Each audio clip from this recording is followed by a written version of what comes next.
Jeff Bezos and Lauren Sanchez are set to make headlines this weekend in Venice, not with a subtle "I do," but with a headline-grabbing, jaw-dropping spectacle layered over the city's canals, history, and drama. Think high couture, mega yachts, A-listers galore, and yes, a dash of protest theatrics with inflatable crocodiles. This isn't a wedding, it's the wedding of the century. The festivities kicked off Thursday night with a casual yet chic welcome bash beside the Gothic Madonna dell'Orto church. Illuminated by lanterns and pulsating from soft music, guests arrived via sleek water taxis, cluster ducked by tight security. Lauren Sanchez stepped off her boat in a stunning golden off-the-shoulder Schiaparelli gown paired with Bezos in a classic black suit and aviators' effortless billionaire chic.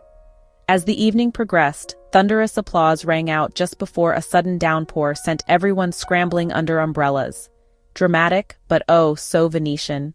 Friday's schedule is built around the romantic centerpiece, the ceremony on the island of San Giorgio Maggiore.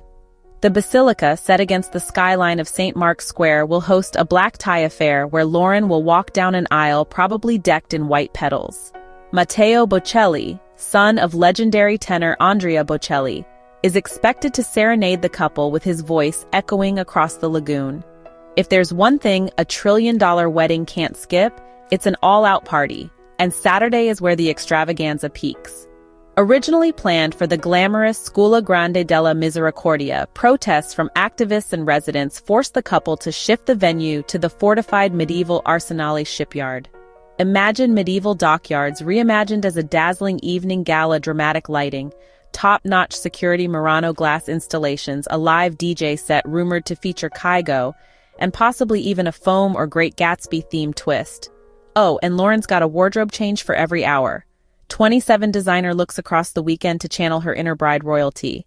Security is next level. Venice is essentially locked down. Bridges blocked, canals patrolled by jet skis, drones banned, and water taxi routes rerouted. They've turned part of the city into a giant event zone. Witnesses say there are about 20 security pros from Venice Lion Service and Coliseum Security in constant rotation. Meanwhile, roughly 90 private jets have touched down for the event, funneling VIPs into the city by boat convoys and hush-hush whispers. But it's more than glitz. The couple has pledged €2 million to local causes like Carilla's lagoon protection efforts, UNESCO heritage conservation, and Venice International University. They've also asked guests to skip the usual wedding gifts and instead donate to these charities. One way to soften criticism and spin the narrative. Local reaction is a mixed bag. Business owners welcome the surge in trade. Water taxis booked solid. Pastry shops supplying sweet Venetian delicacies and goodie bags, and glass blowers crafting bespoke pieces. But activists have rallied under no space for Bezos, staging stunts like inflatable crocodiles in canals. Banners hung from bell towers reading, "If you can rent Venice for your wedding, you can pay more tax," and organized marches around train stations instead of the event zones. For many, it symbolizes over-tourism and billionaire excess taking priority over local life. VIP arrivals have been nonstop. Kim and Khloe Kardashian, Kris Jenner, Orlando Bloom, Oprah Winfrey with Gayle King, Ivanka Trump and Jared Kushner, minus Donald, Tom Brady, Diane von Furstenberg, Queen Rania of Jordan, Eva Longoria, Carissa Thompson, and even Mick Jagger have all touched down. Rumored guests include Bill Gates, Leonardo DiCaprio, and Katy Perry, though Katy's reportedly off on tour. Guests are staying at luxury staples like Aman Venice, Cipriani, Daniele, and Gritty, where rooms go for over €2,400 a night. So what's the vibe?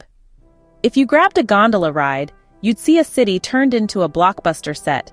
Ornate couture-lined walkways, the smell of fresh pastry wafting through the air, cameras flashing, protesters chanting, and the undercurrent of, "Can you believe this is happening?" It's cultural diplomacy meets opulent flex, high culture with a side of controversy. Is it a boon to Venice's economy and heritage, or a glaring example of influence and privilege overshadowing everyday lives? Probably both. And that's what makes this so compelling. If you're loving this billionaire on a super yacht drama, smash that like button. Drop a comment. Would you brave the gondolas and protests for a front row seat? And don't forget to subscribe because next time we'll crash Elon's moon base christening or Taylor's comeback tour.